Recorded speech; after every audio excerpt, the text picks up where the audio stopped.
Hello and welcome. My name's Irene Waldman. I'm with the St. Andrews Society, and today I'm very pleased to be introducing you to Craig Williams, who is a journalist based in Glasgow, Scotland. Craig, hello and welcome. Hi, thank you. It's nice to be here. Yeah, great to see you too. So today we're going to be talking about the late Queen Elizabeth II, who was our longest reigning monarch.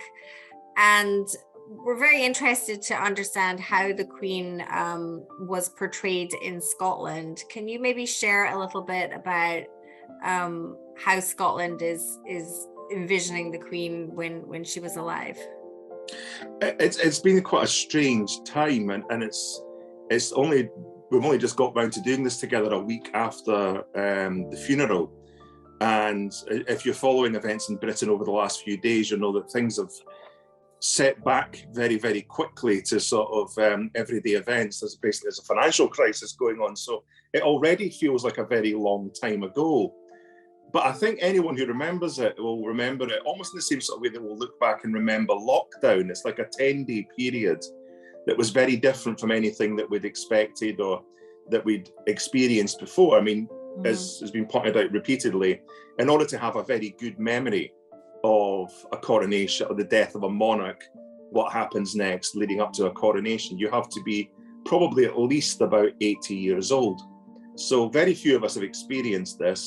I can speak professionally because I'd worked on, as you have to do in broadcasting, you have to prepare obituaries and whatnot ahead of the deaths of famous people or notable people. And so I had worked on a half-hour documentary about the Queen a few years ago, about 3 years ago, which then sits on the shelf and you have to update it all the time. So that went out in the week after. So I'd spent a long time, about 3 years ago, thinking about this and about her relationship with Scotland. It was always joked about that, particularly in the public services and in the BBC and all these places, that the great fear was that she would pass away while she was in Scotland, because it just made it so much more different and complicated compared to had she died in Windsor Windsor Castle, where she'd spent most of the last few years. I think in the end, it ended up being a really interesting and probably in some ways quite positive thing in terms of people's reactions across the UK to it. She was held in enormous regard, and I think it's fair to say, the UK, the United Kingdom, is not yet anywhere near being a republican country. There remains a big majority in favour of the monarchy. And a great deal of that is probably, or was probably, tied to Queen Elizabeth II, which of course, I'm sure as all your history fan members will know, there's an issue there about Queen Elizabeth II, or whether she was that in Scotland, but we'll call her Queen Elizabeth. I think she was definitely held in enormous regard, and perhaps increasingly so over about the last 20 or so years. There was, if you go back 30 years to when you were still living in Britain, there was her famous Annus Horribilis, when the breakdown of two of her children's marriages, the fire at Windsor Castle, and she used that term in her Christmas Day address, that this was her Annus Horribilis. And that became a sort of a low point, I think, in the monarchy that was until the death of Princess Diana, which, of course, there was a great tide of public opinion appeared to be against the royal family about how it happened, because they were in Balmoral, they didn't come down to London for a few days. That turned around, I think, and I think partly because people were the very successful film The Queen actually kind of retold that story from a different point of view. But I think also the further people got away from the reaction and the behaviour post Diana's death, the more I think people felt a little bit embarrassed that it was maybe over the top and strangely demonstrative and un-British. Yeah. And therefore, how the Queen had behaved then maybe spoke to an older generation, or spoke to what we regard as a different view of what Britishness is. So I think she had, over the last 20 to 25 years, become much more, even by those who would not regard themselves as monarchists, everyone would always caveat it with, however, the current Queen, and then go on to say something about her. Mm-hmm. So I think she was held in quite high regard over the last couple of decades, maybe more so than she had for the previous decade, a few decades before that, when there'd been you know, kind of the modernization of Britain and the changes that both America and Britain went through from the 70s into the 80s into the 90s had maybe changed that relationship a bit.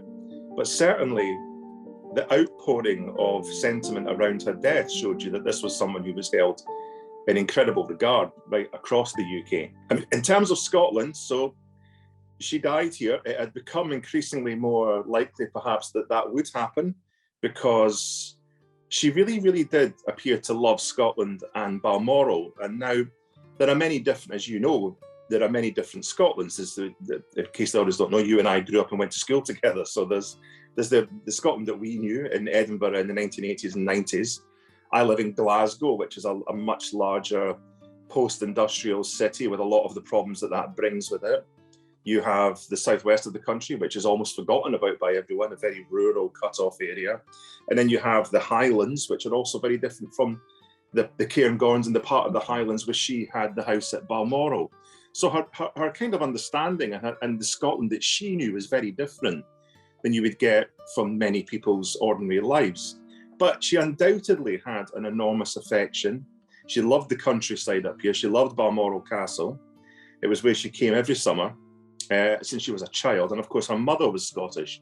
Her mother grew up at Glamis Castle in Angus. I think it's in Angus. And was very much, and had bought, after the death of George VI in 1952, she bought the Castle of May up on the coast facing across from Orkney, actually. It's so far north that it's not, you can't really go much further north than the British mainland. She had bought that castle and used that as a place to recuperate and to sort of spend time and reflect after the death of her husband.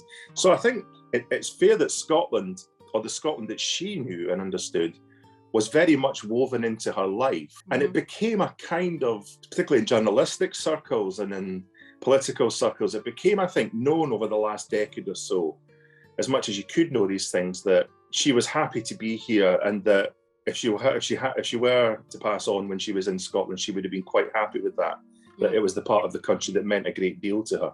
Yeah, it certainly seemed that she was spending a lot more of her time, you know, when she wasn't working, she was spending more of her time at Balmoral. And in fact, I think I read something about when she returned to Buckingham Palace, that she hadn't actually lived there for, you know, the last 2 years. Really, most of her time was either at Windsor Castle or at Balmoral. So there must have been something very special about Scotland and Balmoral for her.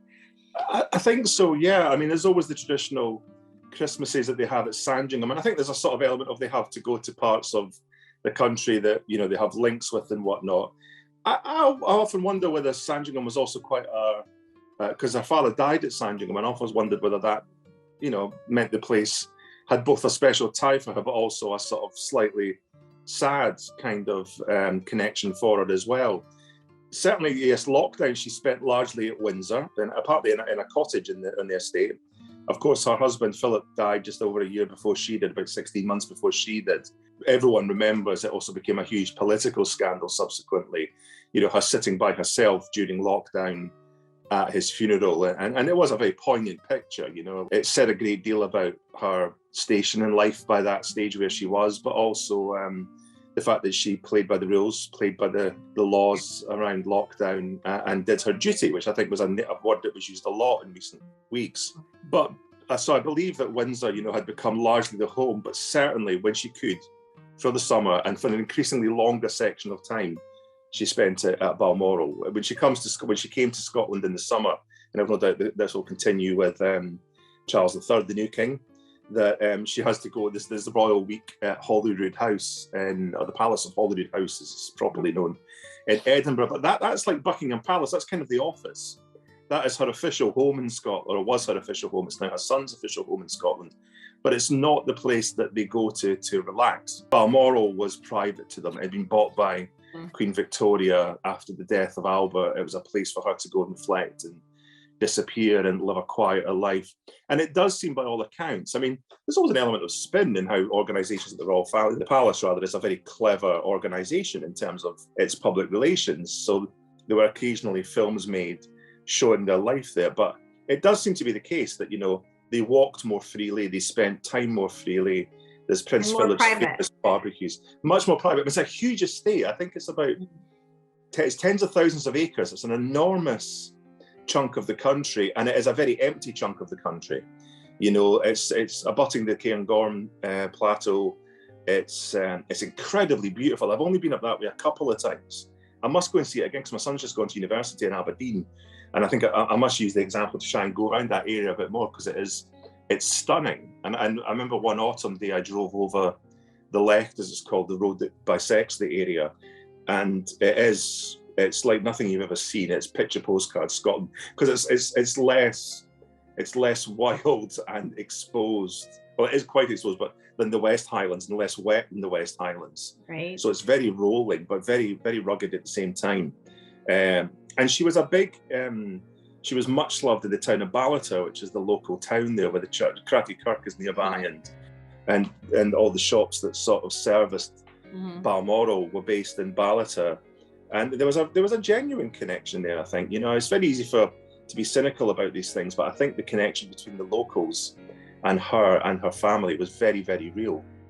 What do you think that she enjoyed the most about the Scots that she would interact with? I mean, I heard that she used to go down Ballantyre and go in the butchers or wherever it was and just, you know, shop like a regular person.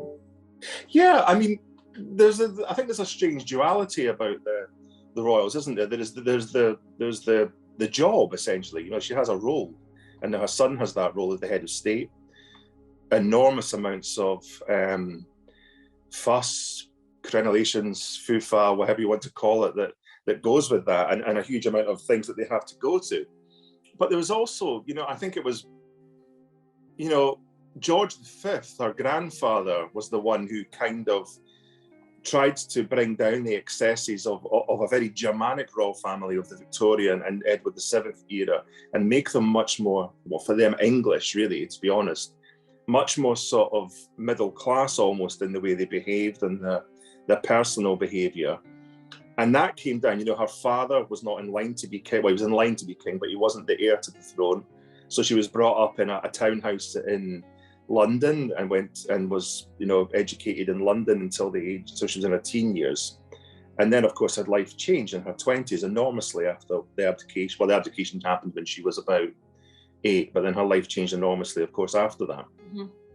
But I think that there were quotes all the time around after her death, and one was that, you know, she had seen herself as living a life of a country wife, as she put it, you know, not kind of terribly fashionable language or you know, the kind of language one would use today, but she saw herself as a country wife, someone who would very happily live in the country. So she loved horses.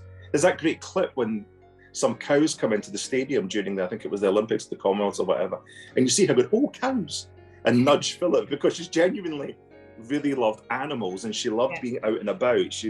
She loved long walks. They loved picnics by the loch, probably one of the many lochs within the grounds. So I think she got to live the life of, you know, by our standards, by most people's standards, enormous privilege, but relative peace, privacy, and a kind of, if you like, a kind of country rhythm to how they lived their lives. You know, it was a very strange life, because she would have a piper at night time to walk around the grounds outside the castle and play a 15-minute bit of piping to sort of end the day. Which I suppose if you could have that, you would have that. Why wouldn't you? Yeah. But it must be. Guides. I wonder how far that would travel over those moorlands and the upper hills of that area. It must be quite something. Sound quite ghostly. Yeah. So I think that was the key to it. And I think, you know, you could always talk in terrible stereotypes about someone, but, you know, there is perhaps a more communitarian aspect to the Scots, a kind of less formal, less impressed by enormous wealth and privilege, and treat people as they are. You know, a man's a man for all that kind of thing. So I think there was a way she was treated, which would have been respectfully, of course, because, and you know, I presume for most people it must be like meeting a rock star. But I think at the same time there was a kind of genuine sort of mutual regard, but a modest kind of reaction from people around her in that part of the world that she she seemed to like, that it seemed to appeal to her. She always kind of struck me as, you know, being like the nation's granny in a sense, because she was old, but she was very charming. You know, I think she was very loved by so many people of the nation. How do you think the Scottish population will remember her? Well, you know, I mean, Scotland's a very divided country politically. It's divided along the lines of, particularly the big political issue is the future of Scottish independence and whether it remains part of the United Kingdom, which has been going on for a very long time and will continue to go on for a very long time and keeps lots of us journalists in business. And that's great, and that's fine. But so you will tend to get, and you know, Scotland is marginally more sort of left-leaning in its politics than other parts of the UK. Certainly at the moment, probably much more left-leaning than other parts of the UK, certainly England. Mm-hmm. So you get a huge range of views, and you know, there's no doubt about it. There are a lot of people, you know, if you go by social media, saying fairly unpleasant things, which, you know, is probably never called for. It was equally easy for those of us who were not, you know, who are not massively moved by the sort of the royal aspect of it, to not get involved with it terribly. You didn't have to watch it, you didn't have to listen to it, you know, you could easily ignore it. But what's interesting is that there is no great move towards republicanism here either. You know, the Scottish National Party, the SNP, the party of government in Scotland, were they to attain their wish for independence tomorrow, it would remain a constitutional monarchy. The independent Scotland would retain the monarch as the head of state. There's no move to get away from that. There are people probably within that movement, and the movement is wider than just the SNP, who would be Republicans, right. But that's not on the cards for any length of time at the moment. I think for the most part, people, you know, I had one or two people in my private life and in my my work life who were fairly phlegmatic about it all and fairly unimpressed and cheesed off by how much was being covered in it. But at the same time, you know, my dad was who's in his 80s. He grew up in Wales in the 1930s and 40s. I was served in the Royal Navy for 11 years. You know, he's fairly monarchist. He found it quite moving. He was, in fact, my dad, a couple of years ago, suffered a head injury. He was in hospital for 3 months. And he doesn't remember any of that period, but I have to tell him that all through the time that he was in hospital, the thing that he kept going on at me about was Harry and Meghan leaving and what they'd done to his Queen and Prince Philip. He was really exercised by this. Mm-hmm. He has no memory of anything of that period, and I have no idea why that stuck in his head, but it's certainly that he's no Harry and Meghan fan. But, you know, I think he is typical of a lot of other Scots, of, you know, our parents' age and other ages, who grew up where monarchy was something that was much more woven into the belief of what you saw yourself as part of a nation. Mm-hmm. Or a group of nations. And for them, I think it was a very sad moment, but at the same time, it was an interesting period to watch as well, the 10 days between her death and the funeral. Yeah, it was pretty big. Like, even in America, we, you know, cancelled meetings, stopped all forms of official business, you know, that was certainly anything to do with any Scottish or British societies, all came to a full stop for the whole 10 days. Yeah. And in fact, I personally stayed up all night long watching the funeral live. I was amazed at the amount of walking that the royal family did, and certainly Princess Anne as well. I mean, she really stepped up to the occasion, you could say. I mean, just a lot of walking everywhere. It was very impactful to watch, I think. Yeah. Are there any moments that stand out to you as you know, special moments from the funeral that either were unique or unexpected? Certainly over the 10 days there were. I mean, I think we'll all remember where we were when we found out, but being a journalist, I was in my belt. I was in an edit suite finishing the programme that I've just been working on, and it became aware across the course of the day, and this was different this time. It'd only been 2 days since she'd just met the new Prime Minister at Balmoral and shook hands. Then it was announced that she wasn't doing the Privy Council meeting the next day. And then overnight, it became clear there was something wrong. And the doctors said that they were concerned for her health. That was probably midday. The black ties went on screen. You will have noticed that with our main presenters and whatnot. You noticed a definite change in the approach. And I was still in the edit suite at about 6:30 at night, and my colleague, who's a political correspondent, picked up her phone and said, "Oh, she's died." And so we put the news on and watched. So I always remember that moment. for me, the standout, and it's a very strange memory, which again, like all these things, forgive me for mentioning family, but these things are always tied in with that, I think, when these things happen. That weekend, the Saturday, my wife and I drove up with my son to Aberdeen University to drop him off. That's him leaving home. We only have one child, so it was a big weekend for us. And it's about a 3-hour drive from Glasgow to Aberdeen. It was a beautiful day. And we dropped him off, we left him there, didn't hang around, came back, had a meal overnight, blah, blah, blah, back home. And then the next day I did watch, and I thought this was the outstanding thing in terms of how it was all organised and how it looked, for Scottish terms anyway, was the move bringing her body from Balmoral down through Ballater, across to the road that we'd just driven the day before, all the way down the A90 to Edinburgh. That was quite remarkable. Apart from the fact that, as you say, poor Princess Anne had to sit there for 5 hours because it was done at a fairly slow pace, and lots of people out in the way. And parts of Edinburgh that you know as well as I, it came in through the Queensferry Road and through Blackhall into the city centre. So I know a lot of people that went to go and see it, and why wouldn't you? I don't think you would have to be a huge monarchist to be there. You're just going to see something historically interesting.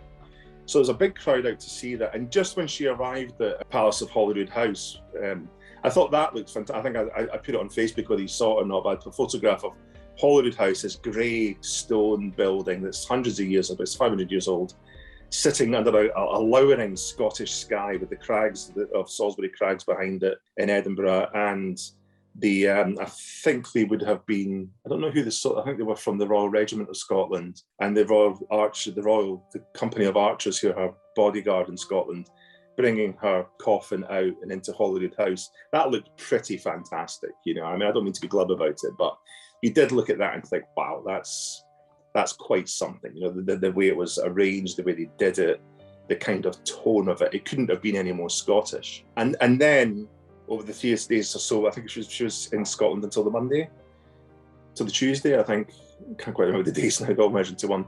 But her body was brought to light, not at state, it was made clear, because I think there's a particular reason for that. She was laid to rest at the Kirk of St Giles Cathedral in Edinburgh, which is a hugely historic building. It's the Grand Kirk of the Church of Scotland. It's where the Covenanters began. It's got an enormous, John Knox preached there. It's got enormous historical significance in Scotland. And it's, as you know, I'm sure anyone who's been there will know, it's none more Scottish. It's right in the heart of the Royal Mile. A beautiful but small, kind of in that Scottish way, very informal Church of Scotland building. And she lay there for 3 days, and thousands of people queued all the way up through Edinburgh, up towards the meadows and whatnot to see her. That was pretty remarkable to see that. And it was quite interesting seeing people from England tweeting, I thought everyone up there hated us and things like that, or hated Britain. And that's not true, even among those who wish to be independent. It by no means is it a sort of a uniformly, we hate the other parts of the UK, would be apart from it. It's not like that at all for many, many, many people. But I think it did certainly, I think, speak to people from other parts of the UK that made Scotland feel much more part of it to them than it might have been for some time, when the last 20 years or so has been a kind of narrative of the two parts moving apart from each other. Whether that continues, I don't know. But certainly for that week, I think it reminded people that there is still an awful lot that the nations all have in common. Yeah. And that there was a very Scottish feel to that. It very much reflected the Scottish side to her character and that part of her monarchy. And I thought that too, even just with all the bagpipes and the kilts and just, it was very Scottish. And of course the architecture that was surrounding the Queen as well. So Craig, just in closing, because this has been so informative and of course interesting, when Americans are going over to Scotland, where would you recommend that they go to either be connected to royalty in Scotland, or just some places that you think they absolutely need to go and visit? There are so many, and it's a great thing if you're traveling around Scotland, almost every corner of it, you can do this. If you go to Edinburgh, you can visit the Royal Yacht Britannia, which was the royal family's yacht for about 40 or so years. That's down at Leith. It's been berthed there for more than 20 years now. It's really interesting. It's got a very sort of 70s vibe inside it. It's kind of modernised a lot in the 70s, so it's quite unusual to see. And again, apart from the great staterooms, you also see the kind of much more informal rooms where they stayed when they travelled abroad on the yachts.